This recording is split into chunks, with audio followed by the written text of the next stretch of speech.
man with a passport, brother. That is great. Greatly appreciated. Thank you for your support. Thank you for supporting Black media, man. That's what we here for. Give an applause for that. Give an applause for that. Yeah, man. So, yeah, man, y'all got Kanal as usual talking reckless. You know what I'm saying? I took some notes. You know what I'm saying? So, all right. So we know the Caucasian man is the most desired in the world, right? Can we agree on that? He is the most desired. All right. That's just, you can run your stats. You can check the dating apps. They are the ones that the women choose, especially foreign when you travel. You know, they are preferred. It could be their skin color. It could be whatever. However, what I witnessed in Thailand in particular, they also get the most finessed. They get taken advantage of. They pay the most. They get their business taken. They get their house taken. They easily manipulated. Those are the ones that get married, and you know the women just finesse them the whole way. And not saying brothers don't get finessed also, but in that situation, that they are the minority. It's kind of you don't hear often or see often of brothers saying this foreign woman did this, well, especially in Thailand maybe, and ran off with this and took that and took advantage of them. It doesn't happen as much. And what I was saying in my super chat was that race matters to racists. If they're not open to dating you, then what's the point? Why do they count? You're there for the women that are interested in dating you. And Black American men are not the only Black men that travel. A lot of these men, especially from the motherland, they are dating successfully with these women. They're getting married. They're having kids. And as you travel, you get to see it's not just Black Americans. Black people from all over the globe are also desired. But to Kanal's point, that American passport, the American dollar, does weigh in your favor also. Yeah. So definitely. Chat GPT. Now, hey, you can say it can be right, can be wrong. But I asked the question, who gets the better women abroad? White guys or Black guys? And it basically said that white guys are bringing back women that are more educated and in different areas. And Black guys, we're getting socially, economically impoverished people who do not have as high of an education. So do you think that? So if I'm a white guy, he's like, shoot, I'm getting somebody with a little bit of money, a little bit of status, somebody who's educated. We just be like, shit, that chick got an ass. That's how we don't care if she graduated school. We don't care. We can't speak the language, so we don't care if she's speaking proper Spanish, proper Thai. We don't care. Look at that ass on her. Now, Trini, just go ahead. Be honest, man. You just got back from Africa. Yes, sir. Mm-hmm. Do the white men get the top of the crop versus the Black men in these countries? You know what I see? They get the most attention. I don't know if they get the best one, but they do get the most attention. So I would go to a club and I would see the Black women basically stalk the white men. I still get my attention also, but it's usually like the attention of 3-on-1. It'll be 3 girls to 1 white man. It'll be 2 girls to 1 white man. And I say that because they usually finance the whole night. They're going to pay more than what an average Black man is willing to pay. So I'm going to put this on my YouTube channel also. You will see these white guys dancing off beat in the club, and the girls and the bartender, hey, bring me another drink, and give it to her friend. And that's how they have fun for that night. So I believe they get finessed more. I don't think they get the higher caliber of women also because, to their family, you're bringing home a Mzungu. You know what I'm saying? So I think in Africa might be a little bit different, but colorism also takes into play. They want that mixed child. But I think we have more equal chance in the motherland, that I would say. I'll say this, colorism. All 3 of us, we all met in person. We're all 3 different colors, completely different colors from each other. Who will be the first pick, second pick, and bench? What countries? What country? Okay, anywhere. Okay, anywhere in the Western world to Asia. Not Africa, because Africa, I'll win. I'll be king. But I'm talking about anywhere from west all the way to east, not anywhere towards Africa. If I see that. Where would a lot of them people, if they gonna go with somebody of color, they want to do that fetish. They want, they want the darkest skin brother, because that's their concept. I want that BBC. I want the big black brother. So to me, you would be like that. I'm just a Drake. They like, Drake, he ain't singing no hard thing. We want that Kendrick. That's what they want. So I think, you coming in, you would be somebody like, yeah. Because if here's the thing, if it's a chick that already deals with brothers, I might win. If it's a chick that never dealt with brothers and she just trying to like cross over, be a night rider for the day, that's a little different. Damn. See, in Thailand, what I noticed was they study us. Like I had a chick show me like pictures of LeBron James, different actors that they follow on Instagram, and they want that stereotypical look. So I think probably in Thailand, I think me and Kanara might be closer to the stereotype, and they might go for us because that's what they see on media. That's what they see on TV. And to your point, when you said the upper echelon, I think every race wants to be with their other race, with their own, correct, right? So if you're in a high-end family, and I'm guessing y'all, when I say upper echelon, y'all speaking about people with wealth and status, right? I'm assuming. No, right? Just like more the more attractive types.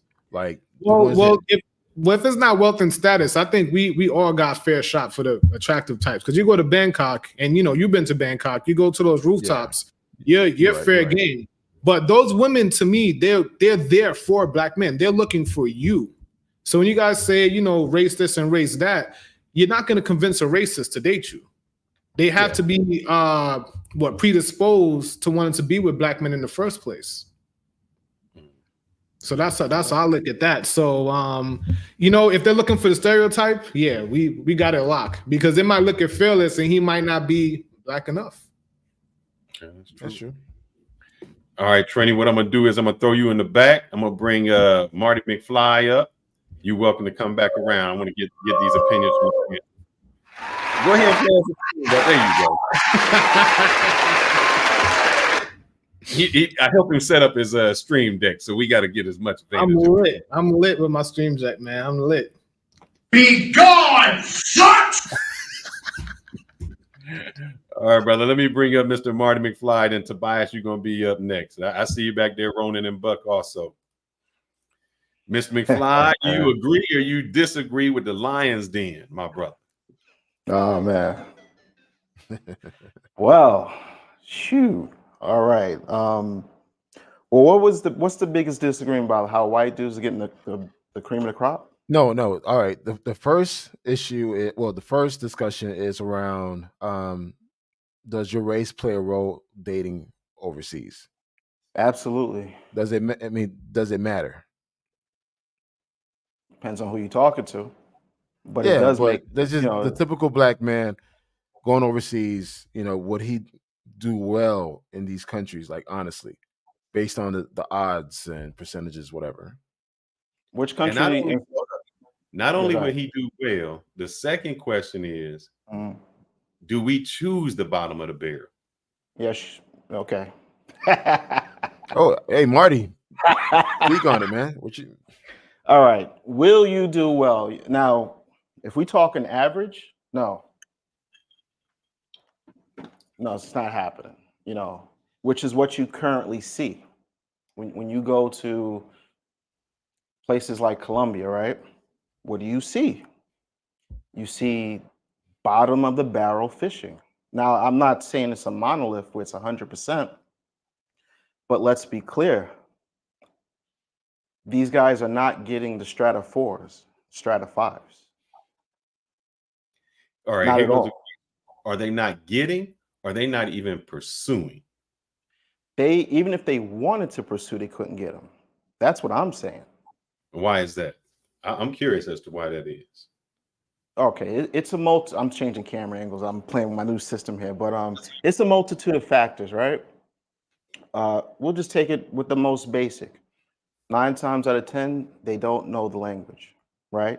They're gonna be the weekend warriors. I'm gonna save up 6 months, and I'm gonna be Diddy, no Diddy for a weekend. That's what typically is what you see. No cap. I don't care who's mad about it. Nobody's going over there making connections. You even got guys who go to these countries for 10, 12 years at a clip, don't know anybody, can't speak the language, don't own shit. Tell me I'm lying. Shoulder shrug. That is the truth. And this is why, everything is congruent with each other. Because if you go over there, you're not going to be able to shake the P for P stench. And people can smell it on you as a local. And what happens is, the reason why most of these people are getting sent to the upper room is because they go over there, they don't know anybody, they're Tinder warriors, they're on zesty quests to fulfill a fantasy they've seen in rap videos. But the truth of the matter is they're getting like the bottom of the barrel. And in contrast to American women, it's probably a step up from what they're used to. Absolutely. But the conversation here is, are they getting the cream of the crop? Now, that's not to say every white dude gets the cream of the crop, although there's a home court advantage. Y'all know what that is. There is a little bit of advantage when you got the upper hand. What you do with the upper hand once you got it is up to you. Now, in contrast, even if you don't have the best hand dealt, if you could still work magic if you know what you're doing. This is why it's important to, when you go to travel, I would say the first thing is try to at least be conversational. I'm in Brazil, by the way. I expatriated out to Brazil. I live here. So this is not some basement dwelling guy who does not have receipts, who does not have the best of receipts that can back up everything he says, because I talk my ish, but everything I say is clearly, put it to you like this. My last trip to Colombia, before everything got super zesty, right? I did photo shoots, video shoots for about 2 weeks straight. You remember that, Canal, right? Yep. One of the girls, I'm gonna just give you one of the girls. One of the girls I shot is now Miss Medellin. She's competing for the whole. They got this big contest right now where they're Miss Venezuela. I don't know exactly what it's called, but she is the representative for the country some of you Ninja Turtles go to. You would never have the opportunity to sniff this girl. I don't care. It's just because people don't go there with the same mindset as I go there. And I'm not saying I'm brilliant or nothing like that. What I am saying is there's certain key things people do not hit when they travel, which is why they run into trouble, which is why they run into the same girls. You see the same guys talk to the same girls. And it's actually kind of sad because, what they'll do, they'll talk to the same girls. They'll go on zesty quest to get the other guy's girl that he was there with last month. Look, I had her too. She was mine for a weekend. Me too. And because this is going to comment. Somebody put a comment in, and I've had this before. I dated where was she from? It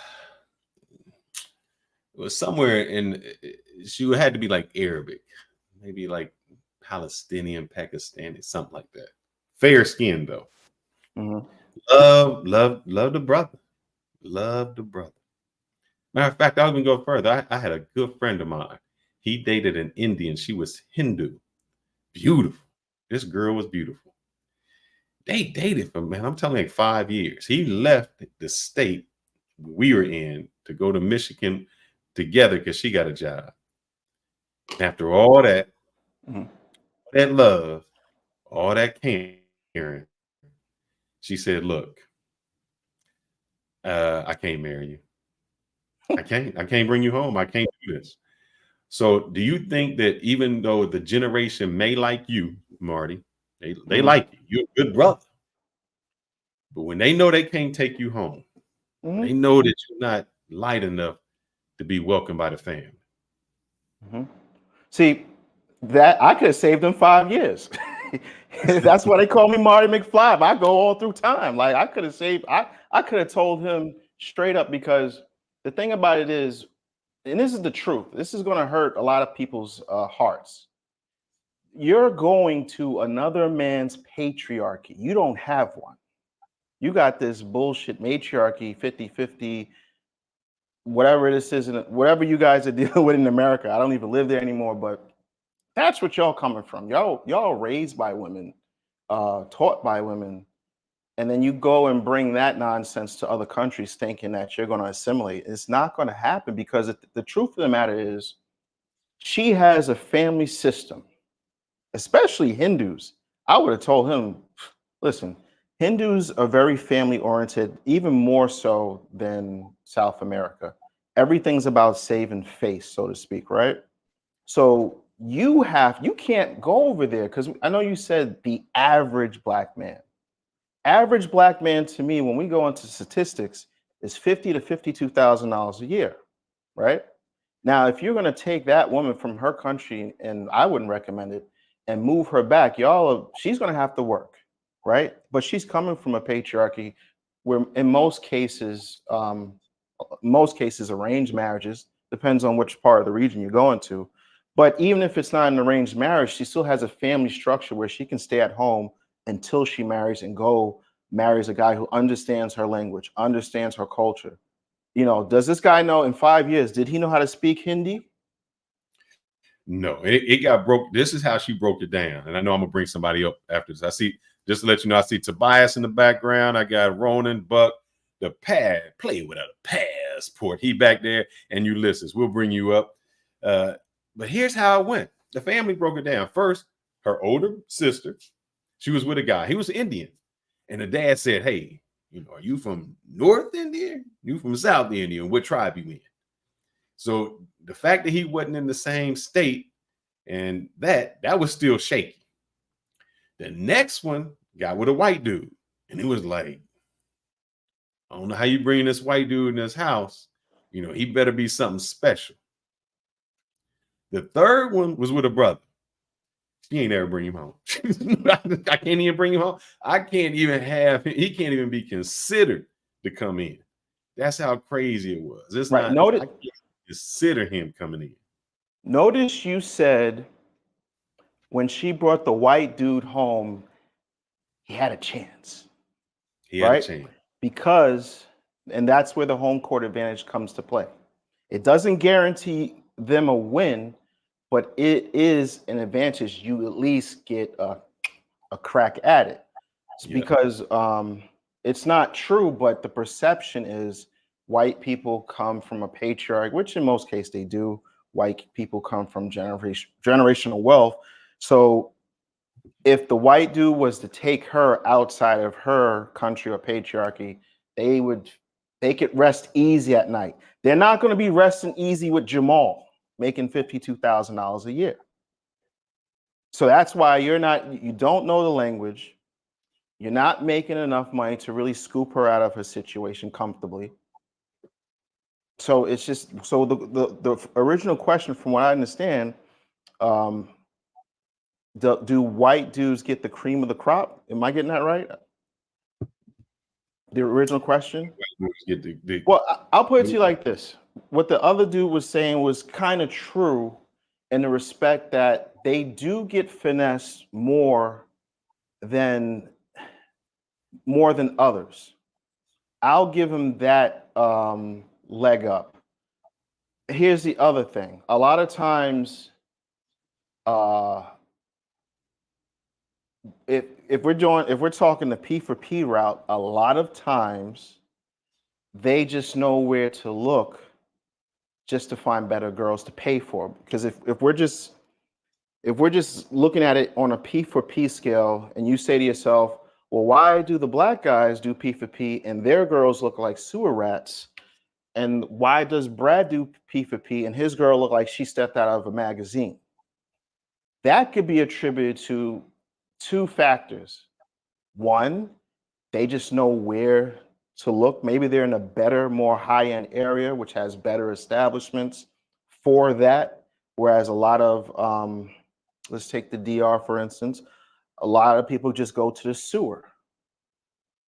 So you're going to find rats in the sewer. So if you're going to pay for rats in the sewer, that's what you're going to get. So you can't really compare it to, usually Not all, but a lot of white dudes tend to stay at higher end establishment with security because their safety is always in jeopardy depending on where they're at. They stick out. Whereas me and you can go to one of these black and brown countries, we can kind of blend in as long as we don't dress like Americans and we know the language a bit. They can't. So they tend to need more security. More security costs money, which means they're staying in a higher area, which means they're going to probably have more money to pay for higher end girls. If we're talking P for P, if we're talking relationship status, they got a little bit of a home court advantage. And then the second part of that is a lot of you ninjas bring that Negro shit over to these foreign countries. And these foreign countries have cable TV. So once they see the identifiers, okay, he has a snapback cap. Okay, he has shiny belt buckles. Okay, this guy doesn't know how to brush his teeth, comb his hair. Okay, we don't want that. So you're automatically excluded. Brazil's a whole nother animal. That's a whole nother animal. I'm gonna say this, and I'm gonna drop you in the back. Please stay, because I'm at the end. I want to bring everybody up to see what conclusion we get to. But I will say this. All right. Back in the day, before the recession, I used to have a whole bunch of houses. And when I just got in the houses, I was like, yeah, I'm gonna do it cheap. I'm gonna get that crackhead to come over here and do this work. It ain't gonna cost me but a few dollars to get that crackhead to do it. And I got a lot of crackheads to do it. And when they would do it, later on, I found her broke and I had to get somebody else to come in. I say that to say this. We, black people, are the crackheads. We the crackhead of all these countries. We think we getting a good price because we getting something cheap. Brad says, you know what? I'm going to pay for it. And those women say, I'm down with that. I want to be with Brad. Because they think Brad got more. He treating them a little better. And so Brad is going to get twice, 3 times, 4 times as much because they just hanging it out. Yeah, because see, when I pay 4 times as much, but that perception of doing it, he can get it. Their naivete works for them because now their perception is that, okay, if you get a white guy, he's not going to haggle you for the price. Let's keep it real.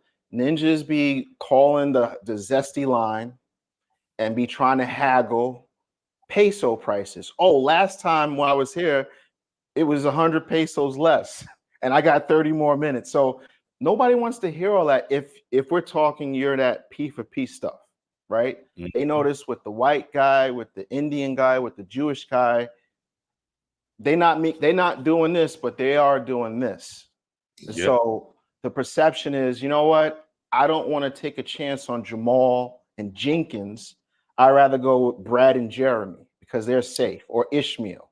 You see what I'm saying? And then ninjas don't understand it. It's a 360 assault because it depends on the neighborhood you stay in, your accommodations. We're talking about relationships right now. We're not talking P for P. If you're trying to get a woman, the first thing she might ask you is, where are you staying? The second question she'll ask you is, when are you leaving? Because if you're doing 2 weeks, if you're doing 30 days, you can count any serious relationship happening in any country. They just don't take you seriously. Why? And why should they? Because you're not going to be around. So you're just the next gringo or whatever that's flying in for the weekend as far as they're concerned. And ninjas don't understand this. And they so much money, man. I mean, there's a place that can be like $20 a night more, make it way more exclusive, way nice, and we go for that cheap dump. And it's like, and when you say it, I mean, when you go to a spot, especially people who live there, and you say where you staying at, they automatic. Because I've said it when I've been like Brazil, I'm like, oh, I'm at I forgot what hotel it is right there on the Atlantic, and they're like, whoa, oh, you stay there? And it's like a whole different thing, like a whole different treatment. That I seen some dudes down at Post 5, down at the little place. The way they get treated was entirely different. But totally Marty, I'm gonna bring Tobias up. Please stay around, brother, because you will be dropping gems on the end. I just want to get through everybody so that we have some time. Okay, no doubt. Thanks for having me up, man. All right. Tobias, how you doing, brother? And thank you. This brother sent a cash app in. He know what time it is, brother. You know what you got to give for that cash app. We got to do something for it, brother. It's always special when you bring the cash app in. We got to stop for it, baby. Let's do it.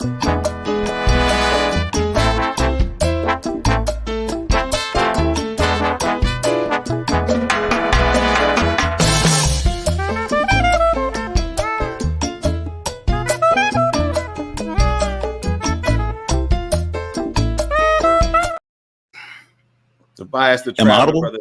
Thank you for dropping them gems. And as we say, you know, that's right.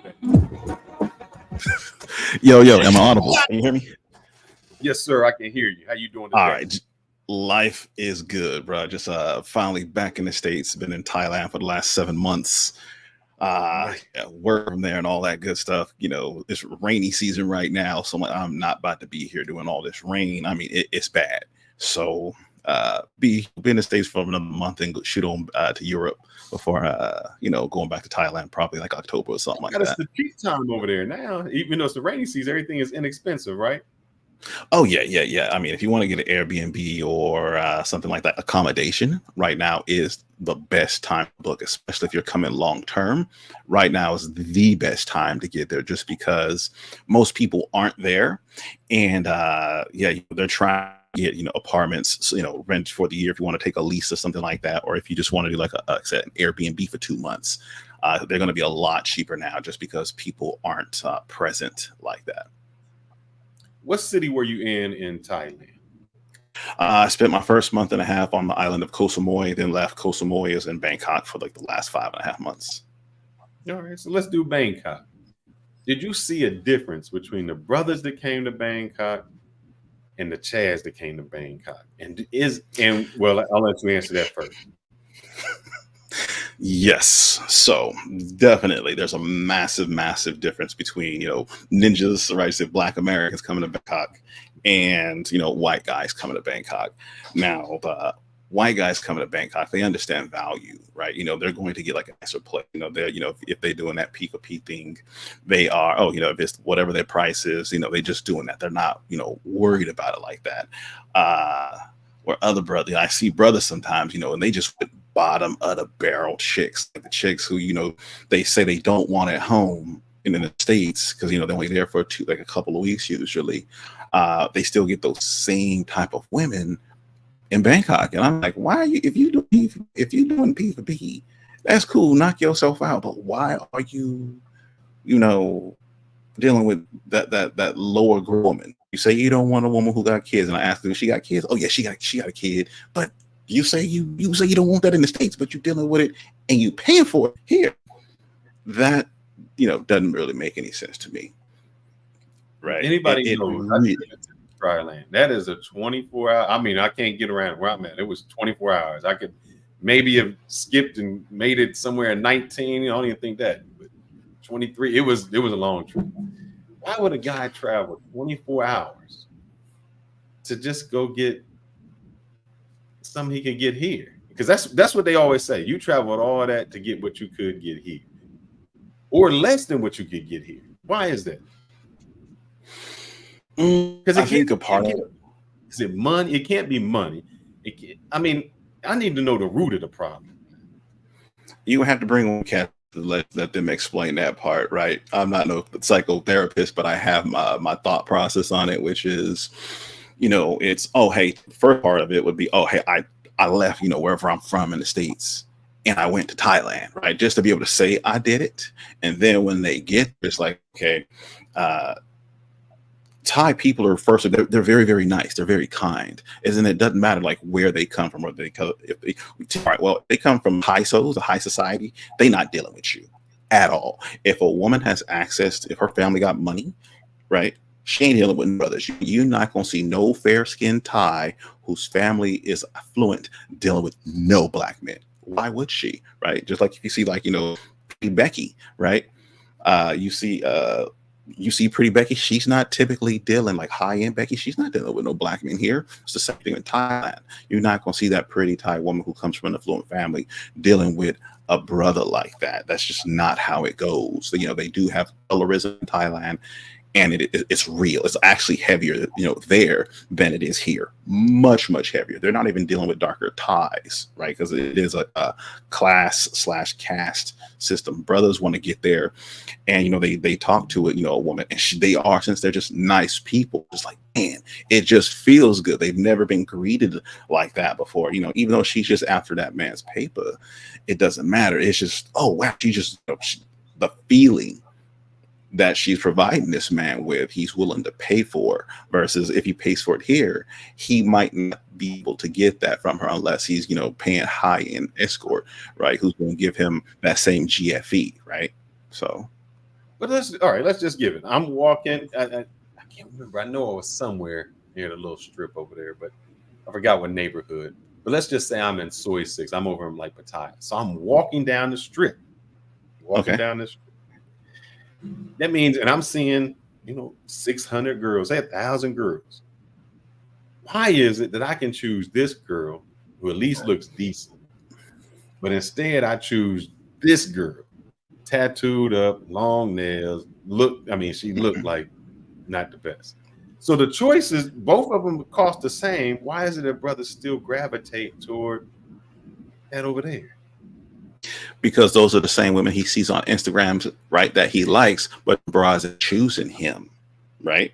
You know, you watch a lot. There's a lot of brothers like that. You look at they gram, and you know they looking at it just, oh man, she thick, she got it, right?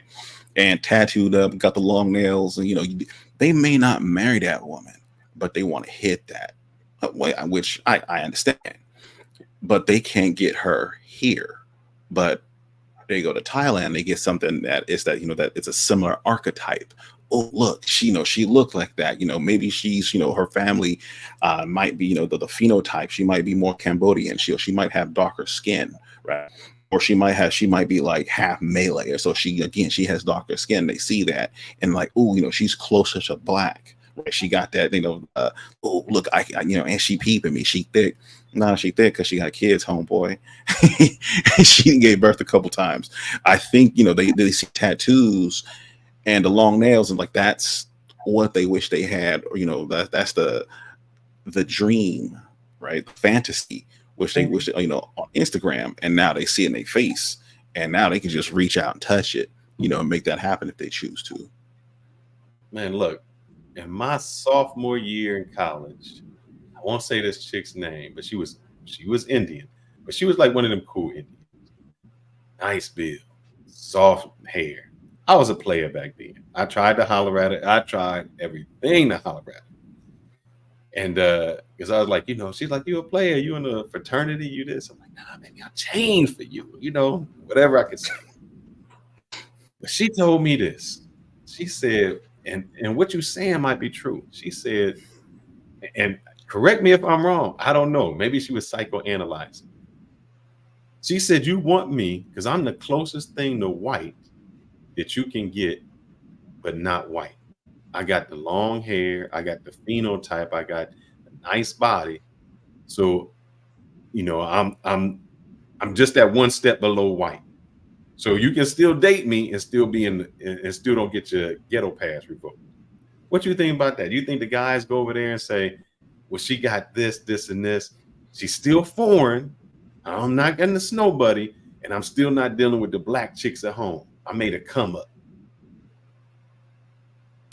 You know what? I never thought about it like that. That's a very interesting, you know, thought. Honestly, that's very, very interesting because yeah, it's like, oh, well, I'm not dealing with the bunny. She's not the black girl at home, even though she has similar qualities that I say I don't like. I don't want to date a woman with children, right? I don't want to date a woman with the long nails and the you know, the raptor claws, whatever. I don't want that. But then, well, but she ain't a white girl, so it's kind of like it may be a happy medium for them.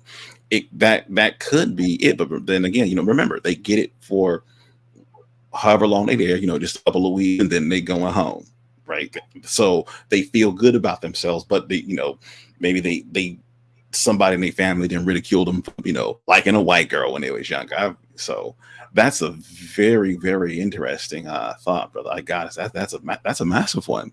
Honestly, I'm surprised that woman told you that. Oh, you dealing with me or trying to because, you know, I'm a one step from white. I'd have been like, bitch, I haven't fucked a whole lot of white girls. What you talking about?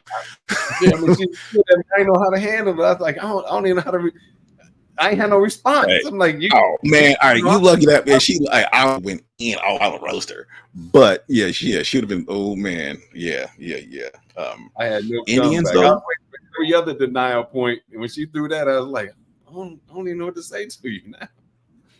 So when my cousin, right? One of my cousin, right? This like Indian chick magnet. I mean, this brother, I ain't never seen him, nobody pull Indians, like a non-Indian pull Indians like him.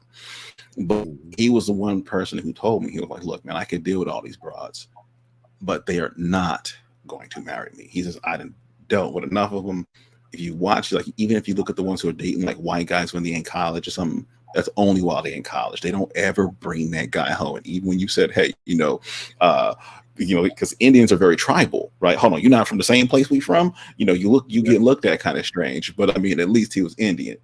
Then you go white guy. Hold on, they looking at that man. They got him under a microscope. Hey, is he a doctor? Is he a lawyer? Does he what business does he own?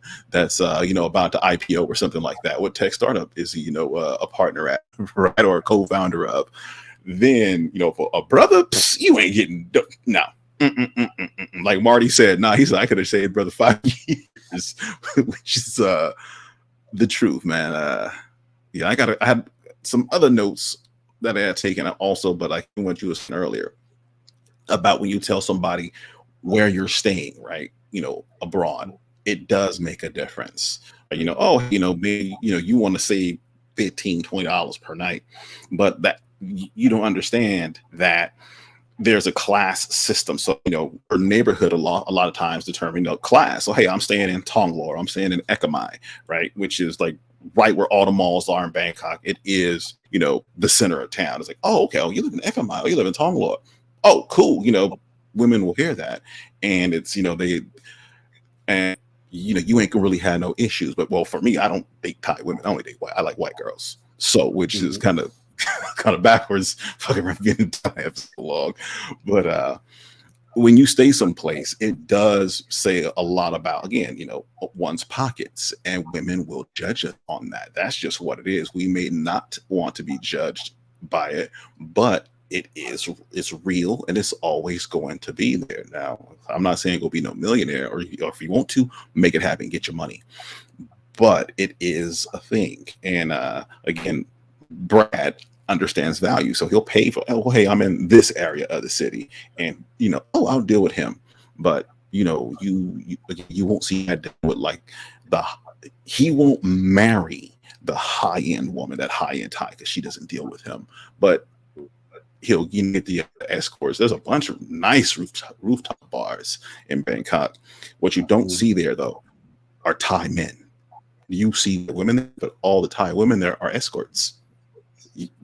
I was tell you now, or even to the really nice clubs, you won't see Thai men at most of the really nice clubs. You'll see like Chinese guys, Korean guys, but you won't see Thai men unless you go to like where I stay in Ekamai. Ekamai is the trendy area. It's nothing but Thais who got paper.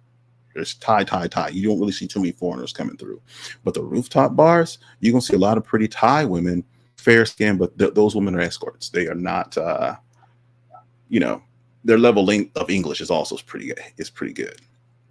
So, I'm gonna put you in the back, but I'm gonna go to the next one. But here's what I want you to think about, and I want the other people to think about this when I bring them up, because we're gonna have a group conversation. We say, and you don't have to answer. I just want you to think two things. Well, first, let me go with the first one. I remember I went to DR a long time ago, and this is when I didn't really know the language, didn't know anything, and this is kind of what saved me. When I brought a chick to the hotel, and the security was like, hold on. When they came and was trying to find out who she was, check her out, when I seen other people just bring girls in, I knew that there was a difference with that girl compared to the girl that somebody else brought in. I couldn't see it because I'm just looking at the outwardly beauty. But if you're in the States and you see a girl, what's up, and she ghetto, but somebody who from another country doesn't realize, oh, that's how hood chicks act, and they might get stopped like, why you in this nice hotel? That was it. Mm-hmm. But my question to you and the other people are this: we go to another country, we'll date a chick that has a kid, we'll date a chick that has this.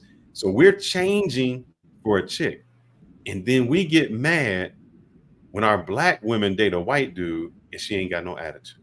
I want you to think about that. I'm gonna bring you to the back. I want to answer that why. I'm gonna bring Ronin up. Ronin, I'm bringing you to the stage. Actually, I'm gonna have you co-host with me, Ronin, because Kanal had to disappear for a while. So we're gonna bring Buck up. Next is passport, or player with a passport. All right, And all right.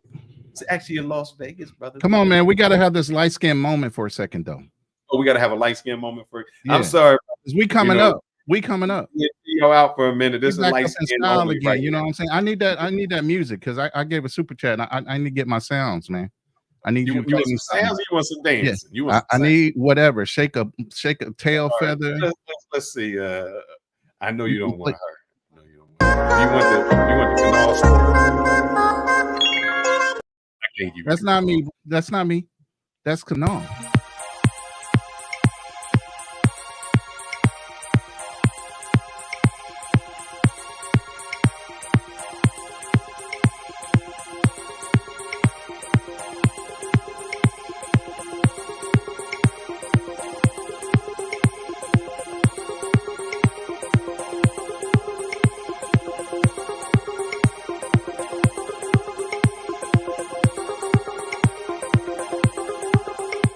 The one, that one right there, that last one, that's it. You gave it all to your brother. You got black, That white. last one.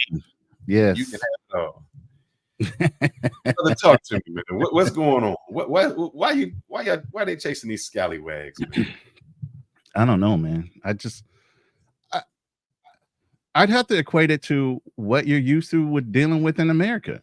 Some of these dudes cannot come outside of themselves, out of their comfort zone. They stay in the comfort zone in America and they go overseas and they just want to stay in that pocket. They don't want to venture out of that pocket. They want to stay where they're comfortable. Now, when you go overseas, you actually have a hell of a lot more clout. You're an American, blue passport, your money going a lot further. I don't know why they don't want to punch above their weight class, but they just don't. And I don't understand it. Is it what you say? All right. I remember I don't want to say like the tracks, wherever you go, there's like a dividing line, I just remember when I was in the neighborhood back where I came from, the rent, say here, was $500. Right. I mean, right over here in a nice neighborhood was $550. Not really that much difference. And you had more couple blocks over, that was it. Yeah. But when 2 blocks made a hell of a difference, man. It was like you crossed the railroad tracks. Mm-hmm. Is it that the people wouldn't pay that extra $50 to live secure, better school, all of that? And I used to talk to this woman. I did some work with her. And I remember she was telling me, she said her and her husband. So if you've ever been to like I was in Ohio. So if you've ever been in Ohio, you cross a bridge from Kentucky and then you get into Cincinnati. Okay. She was from Cincinnati. She said they was out of the town, maybe in Atlanta, party. She said this dude was the coolest dude. She didn't even know who he was. This is what she said, bro. She said he was driving. He hit the bridge. As soon as he hit the bridge, she said a seat came down. She said, it was like he went back to the same person. He changed. He couldn't be comfortable. He couldn't be that same person out. So is it a problem where we can't even be comfortable when we go out of town, that we, it's like the guys that go all the way out the country and be like, what you want to eat? You want some of this nice sancocho or these the food they eating somewhere, and they're like, nah, I want some McDonald's and KFC. Like, like I said, that's a comfort zone. They don't know how to come outside of it. And it's a sad situation. You have such a variety that you can get when you leave this country and you choose to go down the same road without even wondering what the other thing is going to be like. You know what I mean? No question in your mind. You comfortable, you're going to stay in the pocket. This is what you know. This is the best you're going to get in your own mind. In your own mind. God knows they could probably do a hell of a lot better. All he has to do is put a little effort in. Just a little bit. He can go so much further. Are we that lazy? Are we that lazy? A lot of brothers are. Absolutely. I'm sorry. They are. I'm going to bring Buck up. Let's see what Buck got to say. Buck, and then passport, player with a passport, you next, and Ulysses coming next. We're going to do a 5-round suit and then bring everybody forward. Buck with a passport, sir. How you doing today? Hey, salute, man. What's the question tonight, man? What's that? What's the question? Is this still the same question? Yeah. Yes, sir. So the same question, why does Brad, so it's kind of like a 2-part question. Okay. Does Brad have better chances overseas? That's number one. And number two, why is it the brothers? So Brad gets the quality women, Ruz get the hood rats. And not because we can't get more, it's what we choose. Why do we choose hood rats? And why does Brad choose quality women? Okay, so let me just say this. So first of all, I've seen the baddest of women overseas. First of all, with the local men, they got the home field advantage. It is what it is, right? The second baddest chicks I was seeing this, and it was the white guys. Maybe it's due to social status. Maybe it's due to generational wealth. Maybe it's due to power. I don't know. There's a lot of factors with it. Then third, on the third level, you got other groups of people. You got the Indians, you got the blacks, you got the Asians, and all that. That's where it all fit in. So it's like the brothers are like third option, right? Along with the Indians and Asians and all that, et cetera. But it has to do with social status. White guys are associated with social status and power. It's a well-known fact. They have the wealth in this world. So obviously, these women in these countries, other than their own man, yes, they prefer their own men. So if, like Tobias said, when Tobias said those upper class of Thai women, they don't even look at foreign men. They stick to their own man. So if you give these women the opportunity, if they had money, yes, they're gonna stick with their own man. But if they're like, if they see a better opportunity, economic opportunity, they're gonna go for the other groups of men that can that could possibly change their lives. But As far as your second question, when you said the bros picking up bad quality, I mean.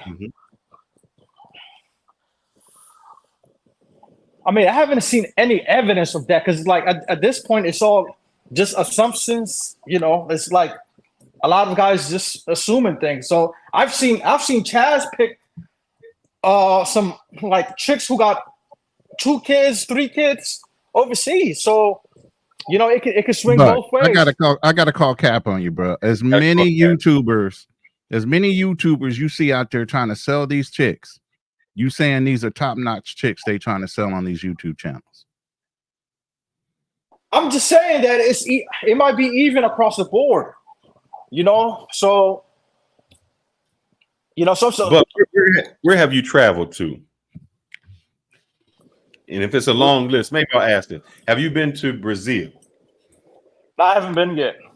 I've been to Mexico, Costa Rica, Panama, Japan, Dominican Republic. Didn't you just Colombia. come back from Peru too? Let me go back. Peru. I'm gonna give an example Marty McFly would understand, and I'm gonna give that after. Where in Dominican Republic have you been? I've been to Santo Domingo. And that's it. Yeah. All right. So my question is, brothers don't go to Santo Domingo. Okay. Brothers usually go to Sosua. Now you can get fine chicks in Santo Domingo. And Marty McFly would tell you, I have been to Brazil. I've been there a few times. If I go to Brazil, and what I found was I was in Copacabana. I was like, all right, Copacabana. All the brothers. Now you got all these posts. It's a long beach on Atlantic Avenue. Long.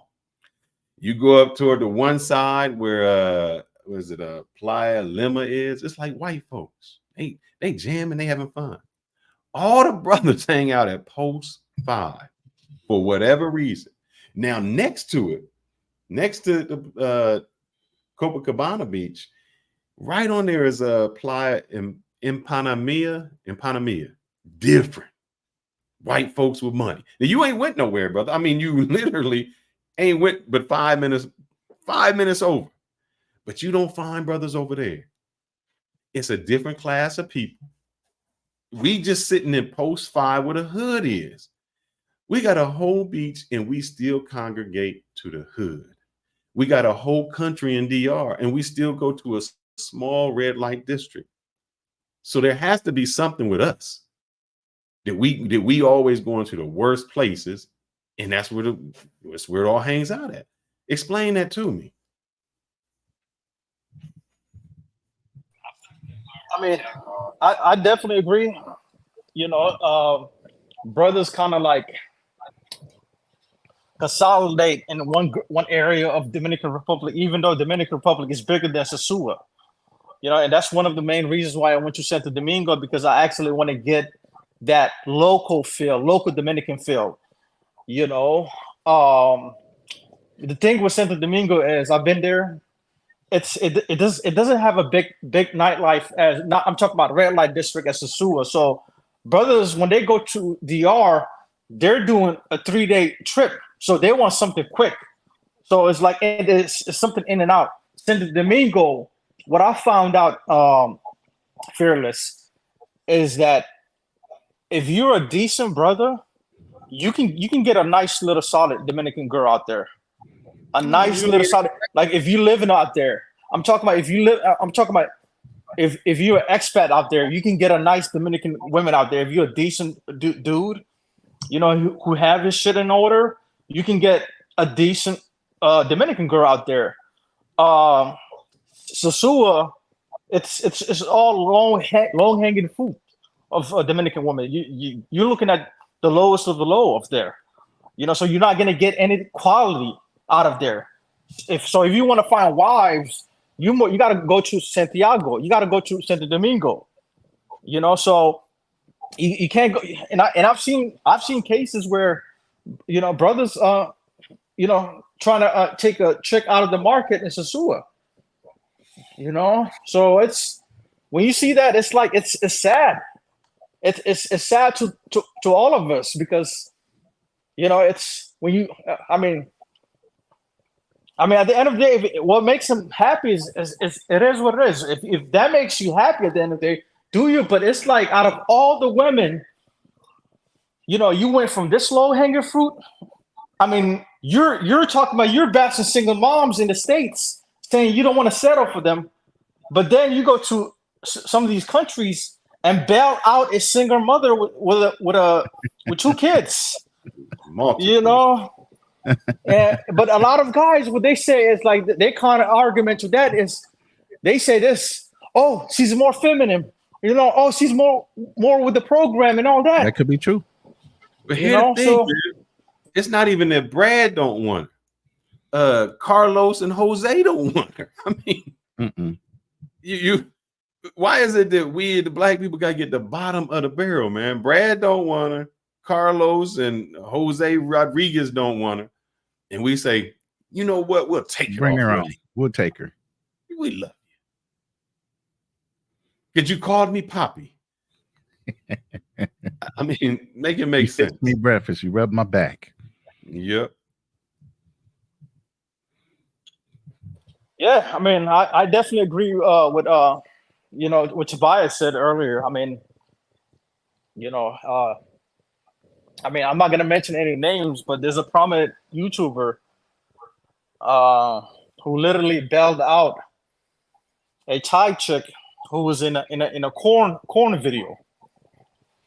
Oh Lord, I know who you're talking about. We're not gonna mention their names, but it's no like, names. Yeah, don't do that. Yeah, He's a cool brother. He's a cool brother, man. Whatever. Like. And here's the thing, hold on.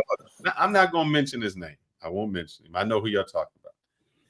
But here's the thing: he not an ugly brother, man. I seen a video where the dude was in the gym, slender, nice build, nice, you know, knows how to speak. So it's not like he's a ghetto guy. He's not a guy who needs to be hood. Nice physique, nice looking man. Pause. No diddy. Whatever y'all say. Why he got to get that?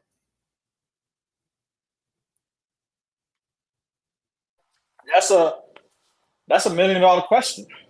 You know, we don't. At the end of the day, we don't even know what was his mentality, what was going through his head. You know, I mean, look, Fearless. I've been to over 10 countries, right? And I still did my thing over there. But nowhere, at no point in time did I ever thought about me bailing out these chicks and wife with them, or being girlfriend or boyfriend with them, being in a relationship with them. No point. Once I get back to the States, I'm deleting contacts. You know, so it's like, you know, I'm deleting contacts. No He sound like he about to Western get in the shower and disinfect himself. God damn. Yeah, man. So you know, so I just Here's thought. my thing. Let me ask you a question real quick. Is that a difference between that situation and brothers sleeping with chicks that have 50 to 100 bodies here in the United States and not knowing, and then they settle down with them and wife them up? Is there a great difference between those two? Oh, you gotta know. You I'm gotta asking. know. No, because you may not know her number, but you can tell by the way she carries. I think, are we that naive? We can tell by the way she carries herself. You know. You tell me. Are they that naive? I mean, Buck, I'm gonna Roland, let you answer your question. yeah, Bring yeah. up the player with a pass. Roland, let me follow up with that. Okay, that's what I'm Say, asking.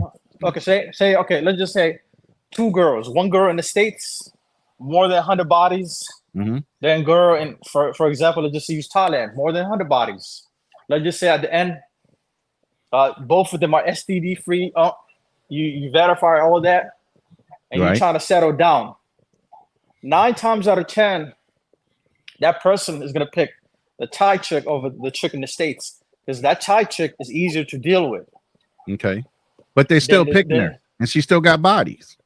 Yeah, she still got bodies, but 9 times out of 10, folks will be picking that Thai chick because she's easier to deal with. You know, it's they're feminine. You know, they Right. show you a different treatment. Right. And You know, I where said that the to, girl. I said where that the- to bring up the point of who you brought up and why maybe he settled with her because of the disposition that girl gives off. Good question. That's actually a good treat him point. right. Say that. That's a She good treat him- point. That's a So good point. That's why I said That's that. I said that to bring up that Very- point. But so you made it. Thank you. Very, very good point. Very good point. Fearless, thanks for having me on. Very good topic. If you want to Don't stay go in, nowhere. Don't go I'm nowhere. gonna- Just stay in the back for a second. yeah, these All right, two for gentlemen, sure. we're gonna have a group discussion. So hold on with me. Let me just throw you in the back here. The man of the hour. The man of the hour. The up? sponsor of the show. Play with a passport. What's up, brother? That What's brother going did. on, man? What's going on?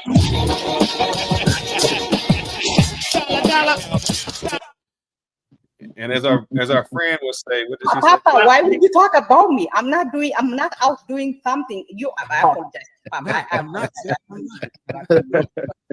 you, babe. How you doing today, brother? I'm trying to live the dream, man. I appreciate you bringing me on the panel. He's come up after in about 5 minutes, and then we bring everybody on, and I want to hear everybody's view simultaneously. Go ahead, brother. You tell me. Well, for one, I think a lot of guys are dealing with. Let me answer the question right off the gate. Does Brad get better quality women than brothers? I believe so, right? And the reason why I believe so is because, Brad, for one, if we're going to just talk about pay for play, touch that quickly. For one, Brad isn't going to be cheap. When you take a look at brothers, I think the one brother was talking about how they want to haggle them and they want to negotiate and all that stuff. So that'd be the first one. Brad's going to be like, yo, I want to go get my dream. So boom, whatever my dream is, that's what I'm gonna do. Right. As far as this race matter, I think it does play a part, but I believe that it plays a part in a positive way. I'm not a dark-skinned black man, right? So maybe he's going to get treated differently than myself. I usually get asked if I'm Cuban, Puerto Rican, Dominican, Venezuelan, right? So I think it plays a part in that aspect. But I also believe that as a black man, we have favor, right? I love being a black man, and I love being a black man out the country. I love being able to showcase my fashion. I love being able to showcase and represent my community as a whole. Also, a reason why men don't get the top tier, I think the dude Marty Marr, is it Marty Marr? Marty McFly. Okay, yeah, he hit something on the head real good. Pause. That in Colombia, specifically, these guys, they don't get these Strata 4, Strata 5s, right? For one, You know, you got guys, they've been living there, and they don't even know what a strata is. You know, and let alone be able to place themselves in that environment. Secondly, a lot of people when they travel, they're not building community. Exactly. Right? I'm a dude. I stick to the basics. Right? You can swipe Tinder and all that other shit, but the basics, everything is built off the basics. Mm-hmm. Right? I've said this before. You can swipe 100, you can get 100 matches, but when she get to the house, you still got to talk around the panties. Right? So you got to have the ability to converse with her. That's going to activate her in such a way that she's going to want you emotionally, physically, and mentally. Right? Right. So those are just some reasons why black men aren't winning. Also, they're not winning as far as getting, the high quality women, because it's in their mind. They don't believe that they're worthy of getting those females, right? They believe, oh man, she would never talk to me, right? So you think Brad walk in the club and say, I can have any chick in here? Who? Absolutely. And we walk in and say, who the fattest chick? I'll take her. Well, I don't think it's got to do with, the size. I think it's got to do more with comfort, right? Mm-hmm. I mean, I'm blessed. I'm blessed, sir. My first French kiss was with a white girl in kindergarten. You know what I'm saying? We just licked each other's tongues. Mm-hmm. You know what I'm saying? I was the city I was coming from, we had diverse communities. I dealt with the Cambodians and Laotians, the Mexicans. But I also believe that you got to have that level up in you, right? So you got to have that already instilled in you. And I think it's just something that you have in you from birth, right? That you're going to say, you know what, man, I'm over here out the country. Man, I'm here to get the top-notch females. That's what I'm doing, right? Now, you can say it in your mind, but to act on it is two different things. So can we relate that to black men's lack of confidence? I wouldn't want to. It's kind of where you heading. They don't have the confidence to punch up. Well, I don't think it's a black man don't have confidence. It's going to be an individual thing. Okay. Right. So yeah, it's definitely going to be an individual thing that they don't feel as though they're worthy of getting a certain type of woman. And also, lastly, we have to remember, fellas, the way we dress is going to attract a certain type of woman, and it's going to deter a different type of woman. If me and Fearless, listen, I'm 5'9", I'm a skinny, scrawny cat. Fearless, he got his little muscles or whatever. If Fearless come in there with his fitted hat, his Michael Jordan jersey, some Jordans on, and some jean shorts, and I come in there clean, I'm going to attract a different type of woman than Fearless is going to attract. Absolutely. Do you remember that movie Shaft with Samuel L. Jackson? Yeah. Mm-hmm. Remember the dude? He not really Hispanic, but he played like a Hispanic, and he was like the bad guy. Yeah. He was the king where he was at. Yeah. His whole thing was, I can't get to the white people. I don't know how to get there. Do you think that is how we are? Like, you grew up with diversity. So that means you can be comfortable in different things. You think some brothers who grew up like in the hood, that's just where they feel comfortable at. Like they can't get out of that. It's like that PSTD. They used to, this ghetto type chick, there's people going to talk. And even if they go overseas, they still go to the, like I've said it before. I said, there's been women who have been in domestic violence and they say they don't want it. They leave one domestic violence and they go to another domestic violence. So do you think brothers are suffering from domestic violence in the sense where we say we don't want that black girl because she is, and then we go find the same chick somewhere else that's the same way because we that's what we're comfortable with? Our PST. Absolutely. Again, this goes to mindset, right? And this also goes to just having it. It's just got to be in you, right? It can't be on you. It's got to be in you, right? I remember when I was coming up in the early 90s, dating a white girl was weird. Right. Yeah. So when I started dealing with white girls, I started off slow. I started dealing with the hood rat white girls. Right. But then I felt though in my mind, boom, I can conquer this. So now I wanted to step up. right? Nobody pushed me to say, good hair. You wanted that Becky that lived in I had one. She lived in an estate. I didn't even know what the hell an estate was. I was like, yeah. I wanted that Abercrombie and Fitch. You know what I'm saying? I'm like, yo, this nigga, this the ghetto white girl, man. This ain't it, man. I want that Abercrombie and Fitch female. You know. So again, I think there are some things that are just in you, and also I believe it's all mental.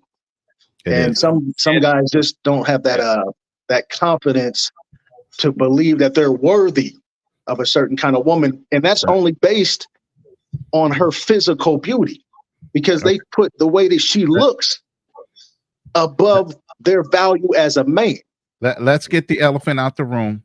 There's 3 light-skinned brothers sitting up on this screen right now. Do you think that has anything to do with it as well? As far as what? Your confidence level. Nah, hell no, bro. Okay. Hell, I come from the 90s, man. I come when Albie Shore was at Albie. Who was that? Albie Shore got stabbed in the hand by Nino Brown. Yeah. We used to be in, baby. We was in until Wesley Snipes came and knocked us. Yeah, so we had to. I think as a light-skinned black man in the black community, man, you had to. No matter what you was involved in, no matter what kind of lifestyle you was involved in, you had to go the extra mile. Most brothers don't think that, though. They think we had it easier when we didn't. I'm just letting you know.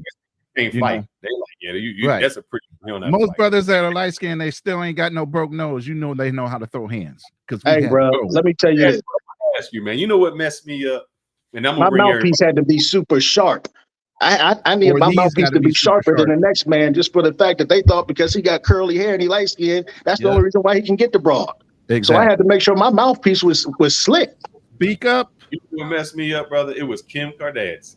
Because back before Kim, if you see a white chick with a booty, she was all yours. White dudes ain't one. They like, she fat. She don't look good. Yep. A white chick with a body, that was like supreme. You had it to yourself. Nobody wanted it. And then Kim Kardashian came in and that's all that. Now the white dudes want body. That's crazy. I got everybody up, man. I want to hear the bug jump out. Other people said, y'all done heard it. Have y'all changed your facts, man? Does race matter? Does race matter? And Tobias is out. Why y'all picking hood rats, man? Nobody has still answered that question, really. Nobody. We got the choice to do whatever, and all we saying is this is what we do. We are picking them, but nobody's saying why, man. And it's disappointing. I can't speak for something I don't do. That's the whole thing. I don't think any brother on the panel does that. Right. So until we get somebody to come up on the panel that picks those type of people. Can I say this? Can I say this very quickly? Go ahead. I think a lot of times when we travel, game. When I say game, I'm talking about information. Game don't come in the form of bullet points like step A, B, C, D, or step 1, 2, 3, 4. A lot of time, game come in the form of conversation. The information is within the conversation, but you got to have the ears to be able to hear the information so you can extract it and start applying it. And a lot of times we meet other cats and they give us information, but we don't hear the information so that we can apply it. I met a white dude and he told me, be discreet, be exclusive, and move like a submarine. At the time, I didn't understand what he was talking about. This was in Bogota at the restaurant called Mr. Rig. As I began moving, I start realizing, man, being exclusive. To be exclusive means that, you VIP, everybody don't get access to you. Only certain people get access to you. Exactly. So when you apply that to your dating, hey, if I'm VIP, I'm only one to deal with a certain type of woman, right? If I'm exclusive, that means I'm very selective on the type of woman that I'm gonna deal with. Mm-hmm. And unfortunately, a lot of men in general, when they're traveling, I think Marty had mentioned it. They just trying to knock some shit down, And I didn't really start trending.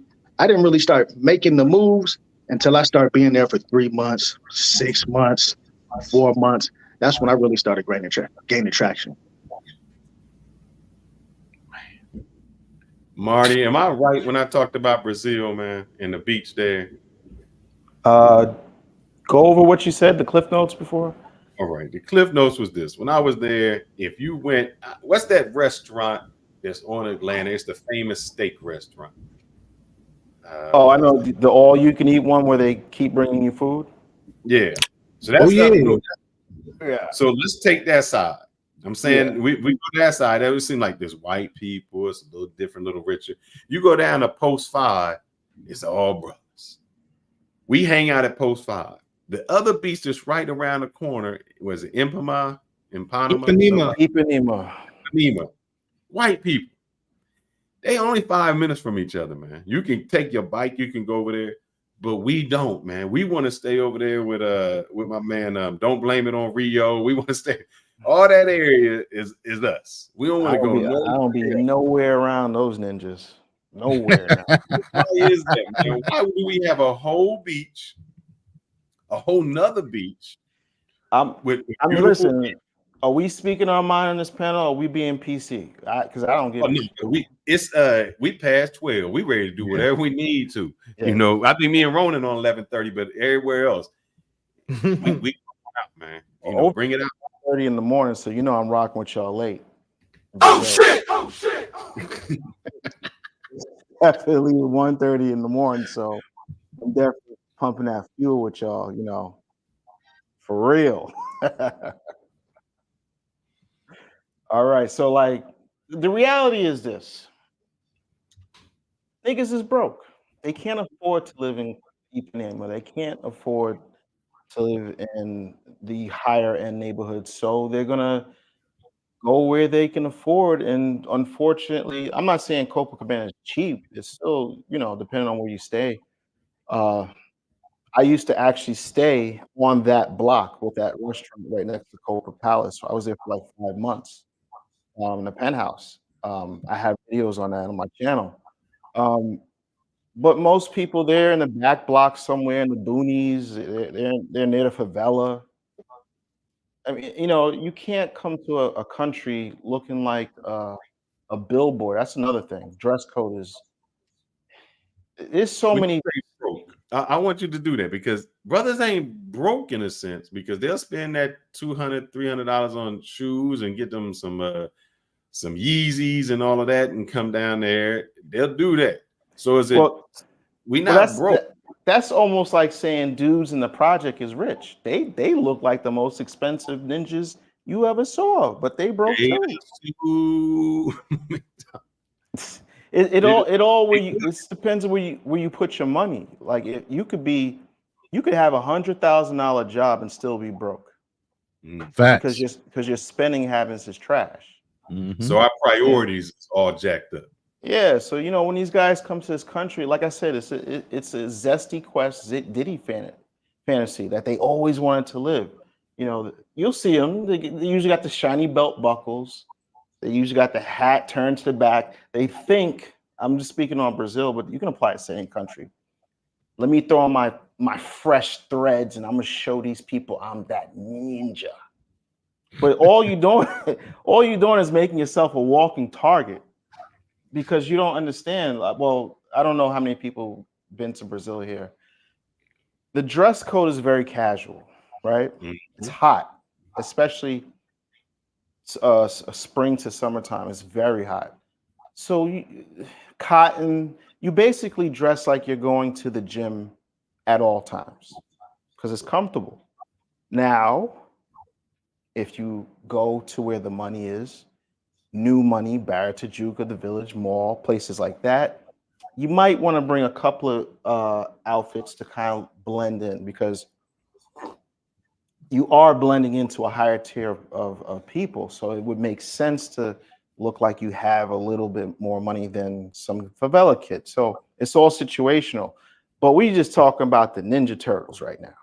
You Ninja Turtles come to Copacabana, you go to Mabs, you might hit 4x4 and you go from the couch to the beach. You got couch surfers. You even got YouTubers that do this down here. They stay on the couch. They go from the couch to the beach to couch. They live here 6 to 8 months out the year. No friends, no social circle. Don't speak the language. Have nobody. If something happened, who do you call? Not Ghostbusters. Nobody. You know what I'm saying? Like there is no social network. So when things happen to you, that's your fault. You know, I have no sympathy. I'm like, listen, to expat to a different country, to live, it also depends on what country, but I wouldn't even think about leaving the States if you're not pulling, and I'm talking about the minimum. This is not even the most. If you're not pulling in 6 racks, you're wasting your time. Because you know, when you start to compare, you know, United States living, you want to have that same type of lifestyle overseas, right? So just think about it for a second. We could take Brazil for instance, right? In general, it's 5-1, but then you know, a lot of guys that expat, they don't tie up all their issues in the States. So for instance, if they live in Brazil, they might have a house with a mortgage on it that's sitting, not for rent. It might be a full house. It might not be a 2-family. You still got to pay that mortgage. So now your money is divided. You got taxes, because I don't know what people's money is looking like. Then you have expenses, your cell phone, internet. Now, where do you want to live? Some dudes come out here and live close to favelas. I'm like, why? Like, you know, and that's the difference between white and black. White people, majority of them seem to understand value. Black people say, I'm gonna travel here to save money. My thing is, you should do all the saving money and making money in the States. So when you get out of the States, now you're relaxing. That's the different mindset with stuff. So, you know, you even have people, and it's cool to do it. I'm not knocking it, but you know, I know a lot of guys that do IT here, make pretty decent money. The only problem, and this is not a dig on IT, it's good that you're able to work remotely. The only problem is that's usually a Monday through Friday, 8 to 5 or 8 to 6 job, which means you have to be stuck in the vicinity of your computer. All I'm saying is there's a lot that happens in Brazil between 8 and 6. There's a lot that happens. Now, yeah, you could do the nightlife thing, but you're missing a lot. So I just think that when people travel to like live in the countries, I mean, some people are day traders and very successful. If you can do something for 2 or 3 hours in the morning, make your money, and then go live your life and everything's cool, that's great. But you know, it's a lot. This, you know, it's a lot. But just to get back to the original question, dudes are trying to capture a fantasy moment in their brains, and I'll be honest with you, Brazilian women are gorgeous. But when you live here, like you had mentioned before, you understand, and I mentioned before, there's strata. Over here, it's more of it's not strata, it's more of a class system 1 through 10. And Americans sit on top of that 10 off the bat. Now, obviously, you got to have your money together, but we sit even as Black Americans, we sit on top of rich and educated Brazilians because we are revered. The problem is they don't know that until you open your mouth. So you know, depending on how you're dressed, what area you're in, you might get a different type of treatment. And especially if you don't know the language, there's like so many factors that play into this. And I'm not even going to sugarcoat it. Brazil is extremely racist. Yeah. But you know, I always got to M. Night Shyamalan and shit. It is not racist necessarily by white folks. Ooh, follow me for a second. Follow me. Let me be honest with you. It's not that. I'm gonna be honest with you. A lot of you dudes that come down here with this pro-black fantasy, I'm gonna find my African queen. Pack it up. I'm gonna burst some bubbles tonight because y'all. And I got a thing. I want to address this one. This is D-War. He says, "Oh wow, I grew up around white people, so I'm not intimidated by them." That's a good point. I never thought of. I was on Austin Holloman's show, and one thing we were talking about was economic disparities. Now, the one thing I can say, I grew up in a Black neighborhood, but I had some white neighbors, and I had the white neighbors that, You know, back in the day, they put they speak. I don't know why. They put the speaker facing outward instead of inward, so everybody could hear it. But this is what I found out, man. By doing that, when I would go to my other friend's house, it was strictly like black, meaning if you listen to anything but hip hop, you know, you was just wrong. Now, I grew up listening to, I can tell you every country person, because they had country, like was it Merle Swaney or Merle Haggard, all them country folks, from that to hard rock. Queen, that's how I learned who Queen was, Leonard Skinner, all of those things. Having that made it so diverse that I could go other places, and just when they play a song, if you say, and you sing two tunes with it, you automatically fit it. They like, how you know that? So I don't think it's, I think what happens is, as Black people, we've grown up so isolated where we are like, you have to think this way, you have to look this way, you can't get nowhere outside that box, because if you do, what happens? Like you said, Ronin, you're not Black enough. You know, you ain't really Black. You know, if you don't know this, you ain't Black. And we put each other all in that box. And so we so scared to think outside or go outside of it. And so even when, and we take that with us when we go out of the country, it's like, you know, I can't dress this way. If I dress this way, they may look at me funny.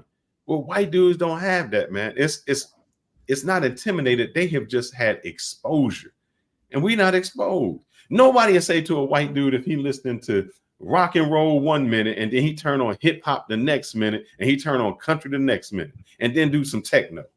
No, he wouldn't even get a second back. You see a brother to do that, it's like, what are you listening to techno for? You know, we do that to ourselves. So I don't think it's intimidation. We limit ourselves to do this. Facts. And I'm gonna bring up Warrior Status, this Nick Nami, and Darnell. We're gonna bring everybody up. We're not gonna stay on too much longer, but I want to get all the opinions. Let's go ahead and start with you, Warrior Status. Yeah, it's not easy. What up to the panel? You heard? Sure. All right. So, does race matter when dating abroad? So I'm gonna let me ask you this question. Go on, brother. It's a two-part question. One, does race matter? Meaning, you know, if you're white, do you get better? The second part of that is, why, as Black men, do we pick the low-hanging fruit? Do we go there and pick the low-hanging fruit? Where, you know, we can have other chicks, but we decide that we want low-hanging fruit. All right. I'm gonna start from the back to the front, exactly how a young female shouldn't wipe. But those who know already know. Now, look, I think the low-hanging fruit has to do with what a lot of brothers feel that they can get, or feel what they deserve. And I think that is a product of them not really working on themselves to a point where they can choose what they want. Like, we should be as selective as a lot of these females, or even more, actually, because I believe that men are the prize. So, like I said, I've had women approach me, and I'm just looking at them like, did you not look at yourself? Like, how dare you even step to a man like me? You know what I'm saying? Because we should feel that way about ourselves. As far as the race thing is concerned, I think that race obviously matters to a certain point, but I never traveled like with this whole. I don't look at being Black as being a disability. You know what I'm saying? To the contrary, you know what I'm saying? I'm part of the, you know, the most popular Blacks on the planet. So, you know what I'm saying? When I move a certain way, but I don't see that the white guys can get something that I couldn't get, but still even recognizing that there are some women that prefer white guys, but there are maybe not just as many, but there are women that prefer Black guys as well. Now, the problem with the women that prefer Black guys, you got to weed out the ones that prefer Black guys based off of stereotypes and fetishisms. You know what I'm saying? You don't want to become someone's Kunta Kinte fetish or someone's 50 Cent G Unit fetish. You know what I'm saying? So it's a slippery slope. But when I travel, you know what I'm saying? I just travel, bro. Like I've been traveling since I was a kid, and I never traveled under like like blackness is a disability. Oh, I'm a lonely black man. Nah, I walk with my head up high. You know what I'm saying? I think we all should. I would want to piggyback on what Namizi said about being that you don't want to be that black caricature. You don't want to be that black cartoon character. Remember I was saying in Thailand, a lot of these women, they study black culture. So, you know, you would see like, what's that club everyone goes to? I can't remember the name of it, but the 808. So you've seen 808, you would see dudes wearing fitteds, do-rags, NBA jerseys, fake gold chains, and you're like, yo, you can't get away wearing that in America, but you can get away wearing it here. And believe it or not, they get a lot of attention. And I realized that the women there, they travel from Bangkok, travel from all over the country, and they're looking for that particular type of black man. So they may just be acting a part. And you know, you don't want to be like it's like a Kunta Kinte. You don't want to be the token black guy from America that secretly they laughing at you and you know they can't take you home. You know, and I mean I don't think we're fetishized that much, but on the small end, it could be some sort of fetishism.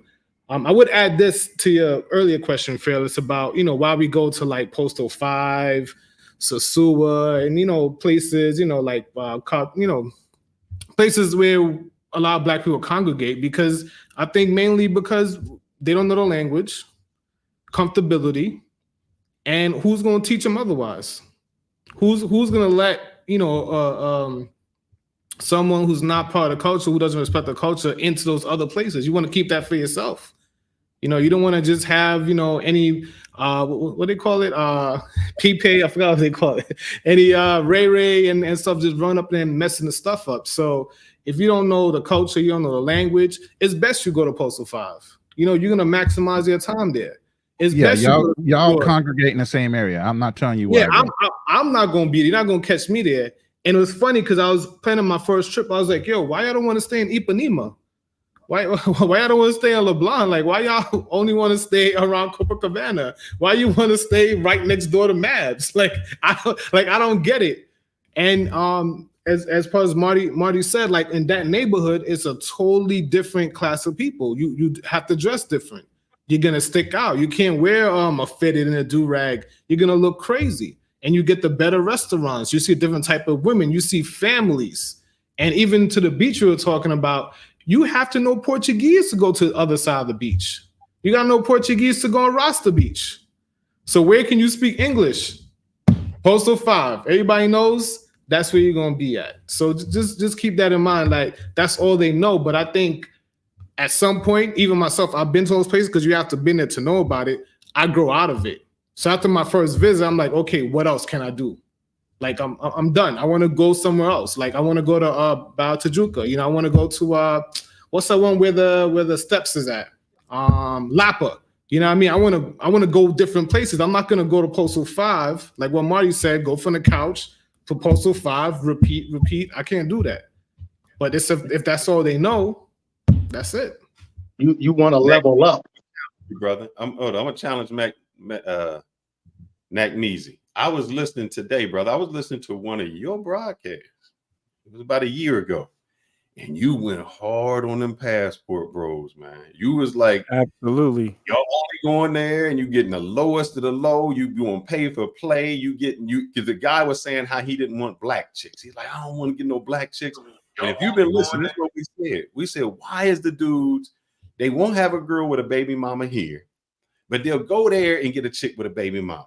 So I'm asking you, man, why is it that guys are intimidated to have they won't have that girl here, but they'll go over there and get it? And I compared that to this. We say that when a black girl gets with a white guy, she don't have no attitude. But we doing the same thing in a sense, in reverse. So you went off on them passport bros. So I want to know why we go over there and get the low-hanging fruit, man. I mean, look, I had a guy that used to work for me, right? Or he was on the staff, let's just say that. And he said he used to go to the Philippines. This was like mad years ago, like 2009, something like that, right? So he said, yo, if I get one of them girls out there pregnant, I could raise the kid on a bag of rice. I said, what? So he was, rice is life is their phrase. You know what I'm saying? Yeah. So I think he was leveling down while phenotypically in his mind leveling up. So yeah, I have smoke for some passport bros. Look, every passport bro isn't the same, but what we don't take into account is that a lot of those girls are financially strapped over there, so they don't have a voice. He used to do this girl dirty. You know what I'm saying? Like poor girl from the village or whatever. And had the whole family like depending on him, and he used that as kind of like a power play. So I hope I answered your question, but it's really that they're dealing with poor people that they can manipulate, brother. But not even that. Let's say this. I can understand dealing with poor people. But even what we talked about, like if you've been to Brazil, you know, like what Trini was saying, you got Postal 5 where all the blacks stay, but you got a whole beach. If you go to DR, you got a whole country, but they still just go to Sosua. Why do us as brothers only go to where, I don't want to say the hood rats, but I gotta say like the tigres, the chapeadores, the worst of the worst. And I said this before, Brad don't want them, and if we in DR, Jose and Jose don't want them, but we say we want them. Come on, we take you. Yo, all right, let me jump back on that real quick. Pause. So I think it's because a lot of brothers don't want to compete. It's easy to go to Sosua dressed like an extra from a G Unit video, right? And then pull what they consider to be a bad chick.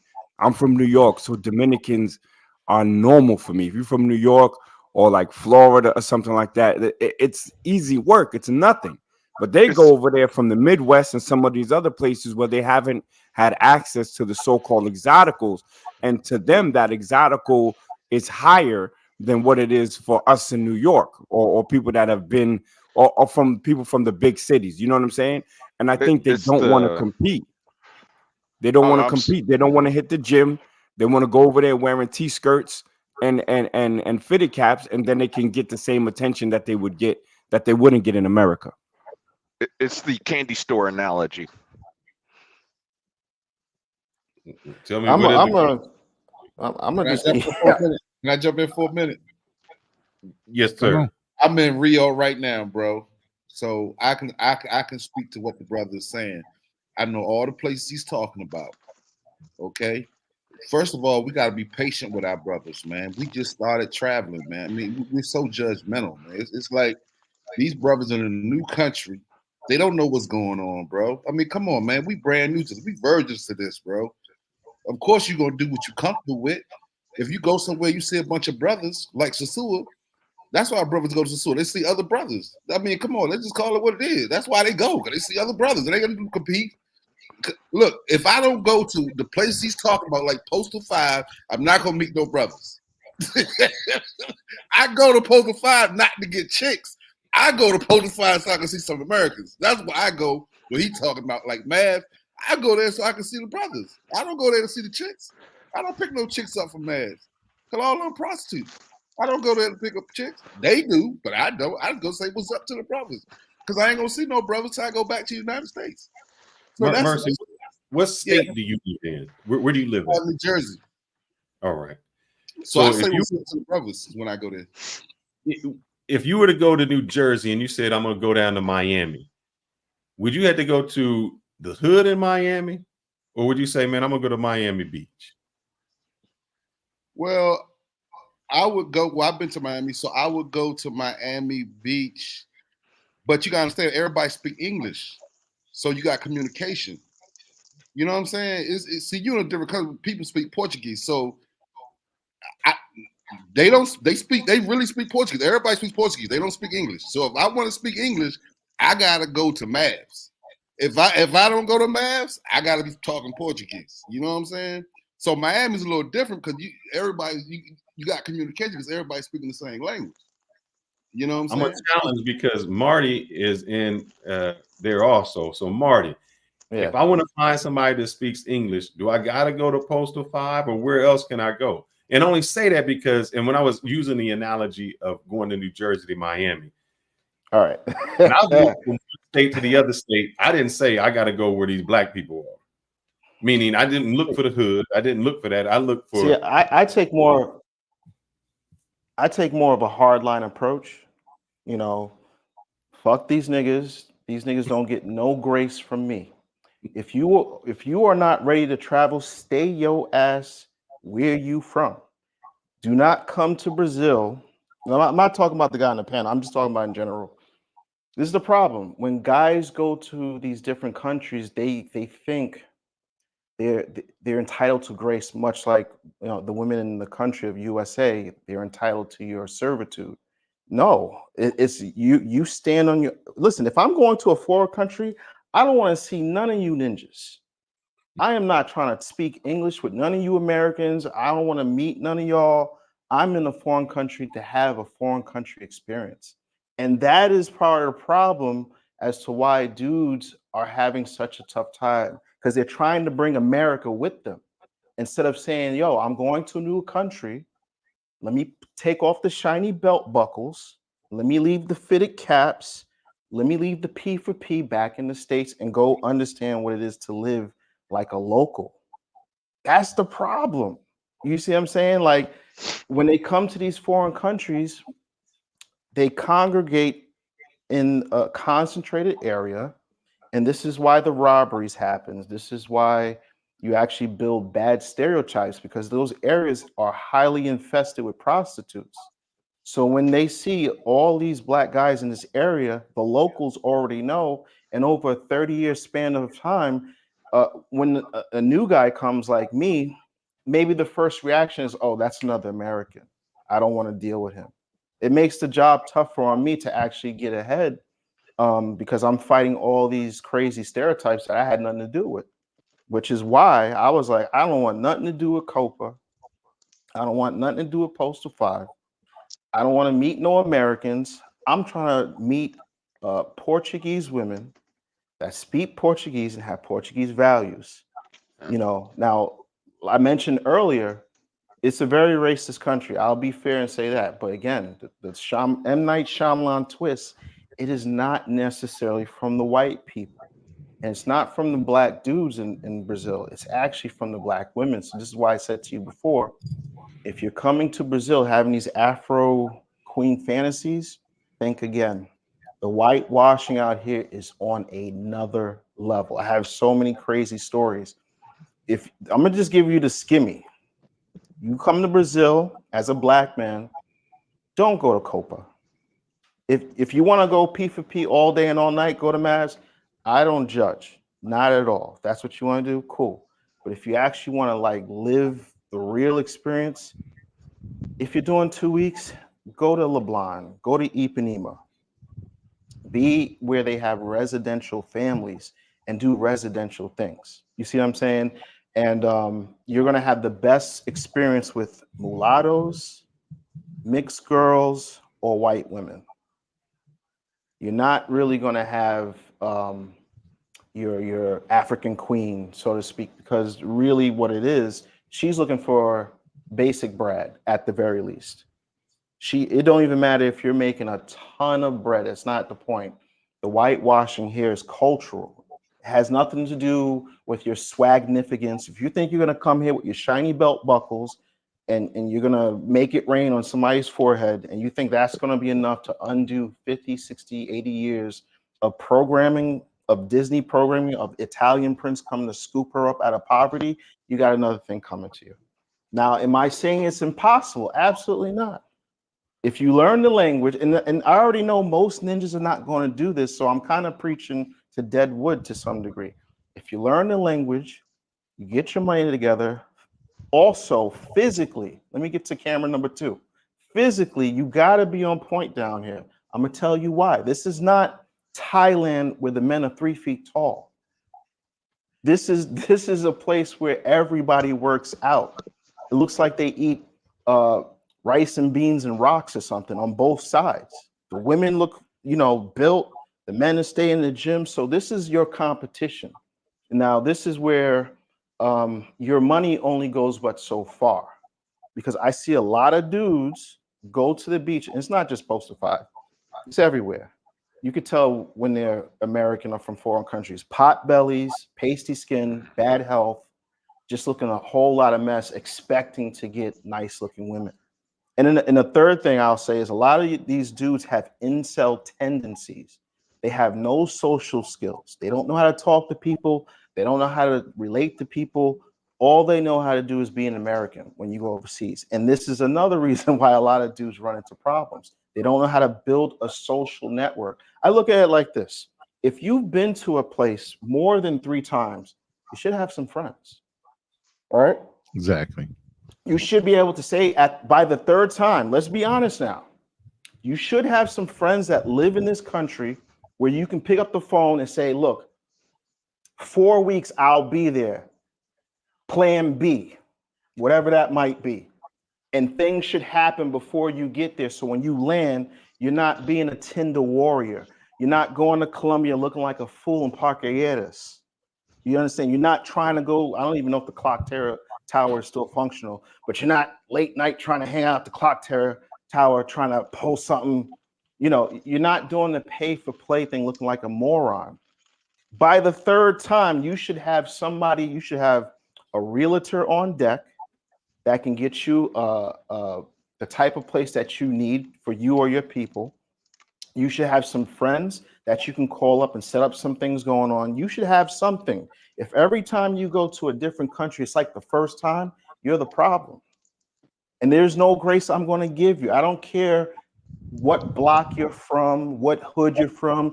You're a real nigga back in the streets. Well, you're nobody here. You got to understand, when people come here, they always talk about where they're from. I'm from East Side, Peru, whatever. And I always say, it's not where you're from, it's where you ain't. You ain't in America no more. You are literally outnumbered 1,000,000 to 1. Last month, there was a kid, Brazilian. He was in Botafogo, right? They showed the video. I don't know if you guys seen this. Skinny dude hops off a motorcycle. It was 2 of them. Dude hops off the back, grabs the guy's cell phone. He's with his girlfriend. The guy was a little bit bigger, so he starts to fight the guy a little bit. It looked like he's, getting into a little tussle. Skinny dude pulled out a gun, shot him 2 times. He bled out. He's dead. Same thing happened to one dude in Cartagena for his little cheap gold chain. You gotta understand something. That y'all guys come here with the wrong concept of what this is. It's not pretty. It could be nice, but when you come with that energy of I'm American, I want to see and talk to other Americans, you're gonna have problems long term. If you're coming here to visit 2 weeks, then it's whatever, man. But I'm trying to tell you, long term, dudes are gonna have some issues. And it's not just Brazil. Look at Colombia. I was in Medellin. Can all tell you when we was there back in 2012, it was like a paradise. I mean, all the stuff that you guys are running into in terms of scoping and getting robbed and getting shot in the streets and stabbed and all this, they didn't have that back then because we didn't have YouTube wasn't really blowing it up like that, to get all these extra people coming there. But we weren't coming there with the thought of we're going to toss money around. We actually came there and just tried to blend in. You see what I'm saying? And the people respected that. Like me, I'm not a fluent Portuguese speaker, but I am taking lessons and all my friends are Portuguese. And they see me trying to speak the language and they're helping me on my daily journeys. And more importantly, I'm building a social circle. So I'm giving value than trying to extract value. Mario, I like what you said, not to interrupt you. Yeah. I can be long-winded. You said you trying to blend in. And I think a lot of brothers go out there to stick out. That may be a big difference. We always are trying to stick out where we at. And I think that gets us in trouble. A lot. You can stick out in a positive way by building that community. I think, when we go out there, when we're sticking out, we're trying to stick out for the wrong reasons. I'm telling you, there's nothing better than going to a dinner or going to maybe an El Mariachi concert and you're with a group of Colombians and all the women are looking like, who's this gringo? Right? It puts you in a different light in their mind. Yeah. They're going to receive you a lot more. Well, I'm sorry, they're going to have a better They're gonna have a better reception of you, right? Because you don't fit the standard of that sex tourist gringo, you know. And I just want to touch real quick on what the brother was saying about going to places where people speak English. Man, I think everybody completely understands that, man, and I'm in agreement with that, you know. But what I said earlier is that it's that level up, right? It's challenging yourself. You know, it's going to listen. When I first started going to Colombia, my Spanish was horrible, and it's not the best now. But you know what? I had to challenge myself. I had to learn how to. I had to learn how to put some words together. And then when I was using the translator, I had to realize, oh man, Spanish is a different type of. It's a different type of language, and it's very direct. So even when I was speaking, even when I did use the translator, I was speaking so American that it wasn't translating correct because I wasn't speaking to people directly, you know? So there's going to be a lot of challenges that you face when you're traveling, right? But when you got that dog in you, you're going to find a way. And I just encourage all guys who are traveling, we've got to push ourselves, and we've got to want to find a way to win. Hey, I'm about to be out, y'all. I don't want to just leave without showing the No, proper sir. respect. Sir. But Marty McFly was cooking. Play with a passport came through the spices on top of it. You know what I'm saying? So I appreciate these dudes. Just gonna piggyback on them and then be out. Sticking out like a sore thumb, right? There's a good way to stick out and a bad way. I stick out in certain countries because I speak the language and I'm somebody that's integrated into a social circle.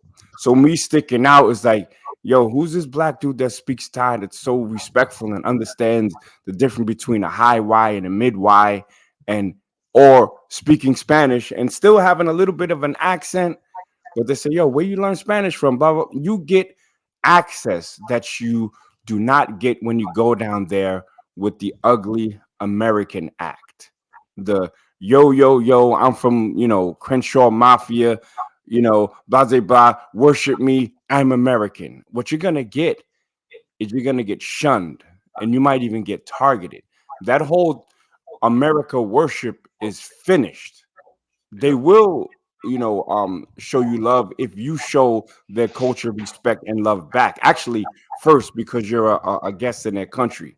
You know what I'm saying? So again, social circles, play with a passport, and I always talk about this, and also language. Even if you speak horrible, whatever language it is, you're gonna get a buy-in from those people that's gonna give you access to places that you would never have if you went down there as an ugly American. Peace, brothers. Facts. Wait, me, I got one question before Appreciate you go. you, brother. Yes, sir. And I want you to try to answer this for me. I think what they were saying was guys want to be around people who speak English because maybe they're more comfortable. Right. Is that a problem with the blacks? Before you came, we were talking about this. For instance, I can pay $20 more to go to a higher class hotel, deal with a whole different group of people. Yeah, I can pay $20 more if I want to do a pay for play and get a whole different class. What is it about? Because it seems to be, I'm saying, brothers, it seems to be the blacks like us that are trying to skim everything off the top, and we lose. Why is that we're doing that? And are we just getting the result that we got? That we just picking the low hanging fruit? Are we just so uncomfortable to go outside of that's why we lose?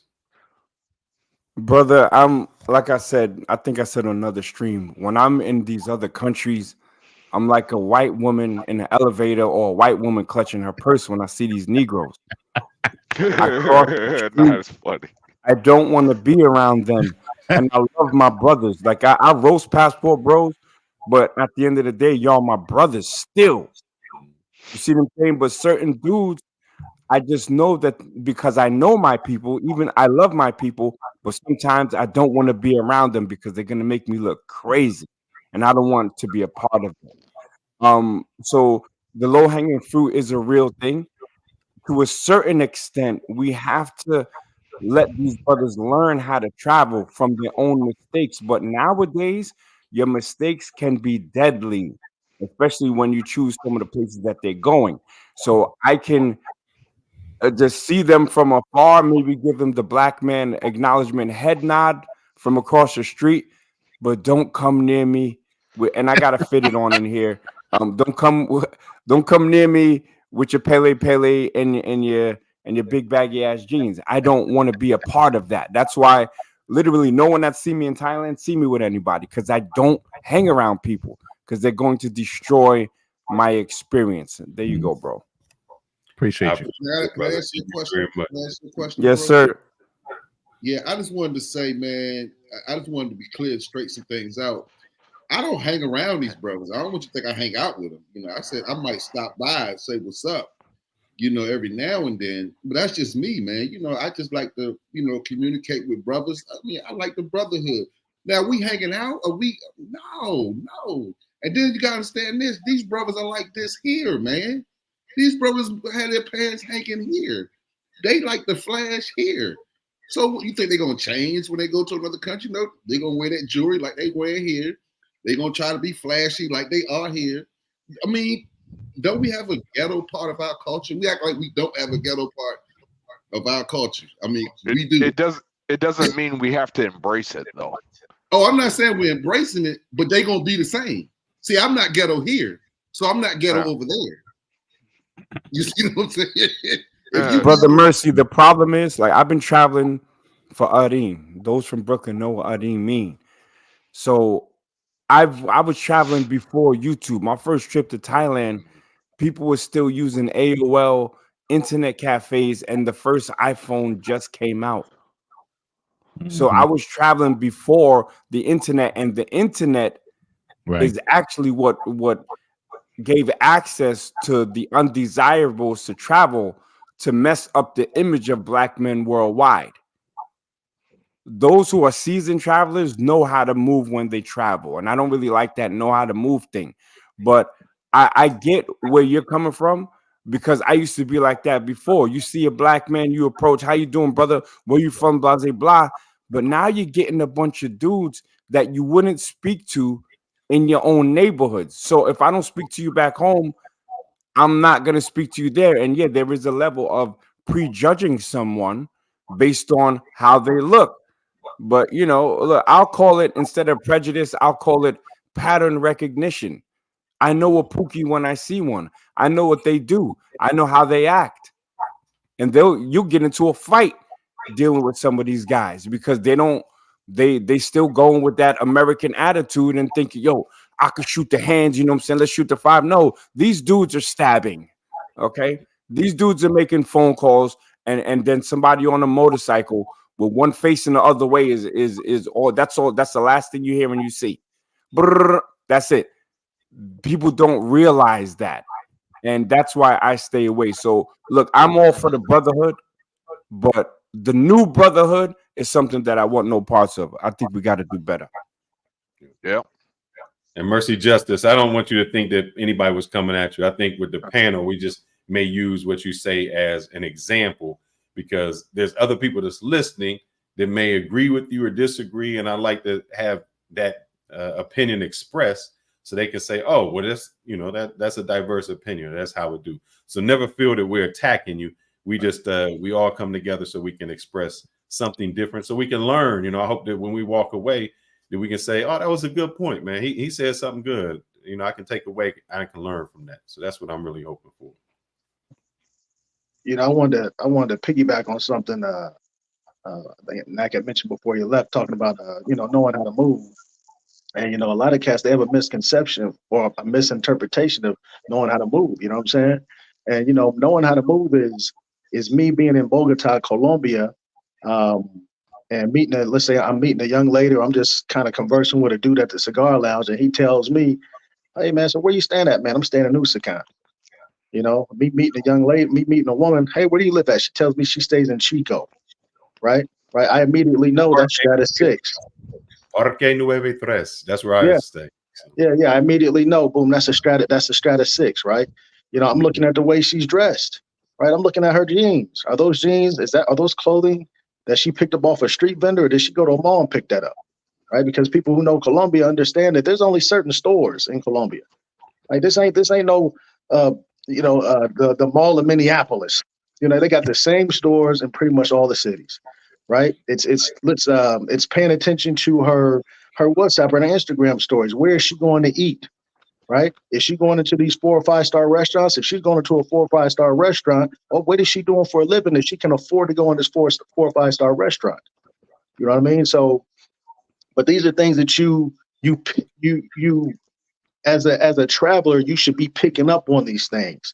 Again, that's information that comes to you, and it can come to you in certain ways.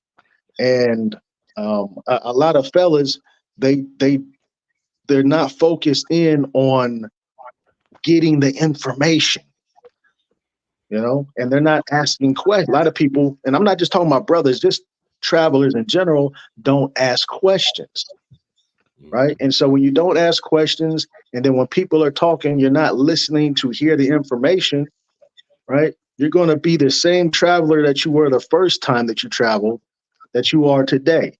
And that's not the way it should be when you're traveling. You should be growing as an individual and as a traveler. I'm not the same traveler from 2014. I'm a completely different traveler. I move a completely different way than I did when I first started traveling. But I also had some, if you want to call them mentors, some people that helped me when I landed. You know, shout out to Cash in Colombia, shout out to Marla. Right. So, but when they left, I had to start all over again. I had to start from scratch, you know? And so over time, as travelers, we have got to learn to stick to the fundamentals. Building community. A lot of people think that when you're building community, you're having to infiltrate a social circle, right? That's not the way it works, right? You're being selective on who you are befriending, right? By me befriending Fearless, it's not me trying to get into his social circle, right? I'm just attached to him because he was a good dude. We had a vibe, we had a connection. As I was talking to him, I was vetting him in my mind, right? I was profiling him as I'm speaking to him, because now I can gauge what kind of traveler Fearless is, right? So these are just small little things that a person like me uses when I'm traveling, when I'm interacting with people. And as I think the guy Marty and Nak said, hey, if I go into a cigar lounge and Ronin is sitting directly across from me, I'll say hello and that's it. That's how I'm moving. Brothers, with that said, I'm going to be closing this down. We've been going 2.5 hours. Marty, I hope that you listened to the beginning of the show when I did play a disclaimer. That disclaimer said I can use your information. So I will be cutting up what you said, my brother, and making a short out of it. So just letting you know, you gave me your permission when you came on. So you dropped some gems, and I'm going to cut it up and let the other people hear those gems. But I appreciate everyone for coming on, man. It was some great information. Make sure next week you're there. And I think me and Ronin are going to do some things live during the week. Lunchtime specials. Yeah, we got some lunchtime Quick specials. down and dirty hours. Just about an hour. It's going to be about an hour, 45 minutes. We getting right to the point, down and dirty. One quick subject and in and out. So I appreciate you guys staying with us. I'm going to go ahead and wrap this up. Ronin, do you have any parting words for the people, my brother? I mean, at the end of the day, all these brothers made very valid points in different areas and different countries that they're in with the wealth of knowledge of being boots on the ground. I hope the people that are playing this back tomorrow or weeks later pay attention to the gems that were dropped on the panel, you know, and take heed to, you know, not only how to move, but, you know, appreciate your position in those countries as an American traveler when it comes to dating and prioritizing learning the language and getting within the culture and establishing relationships and long-term friendships. You know, that's the only proper way to move. Fellas, I'll play this because if you ever in a car driving with a young lady and she stops abruptly to jump out, you need to be careful. This is a warning video for you guys that travel. If you're in a car with a girl and she abruptly stops, You be careful. Just watch this.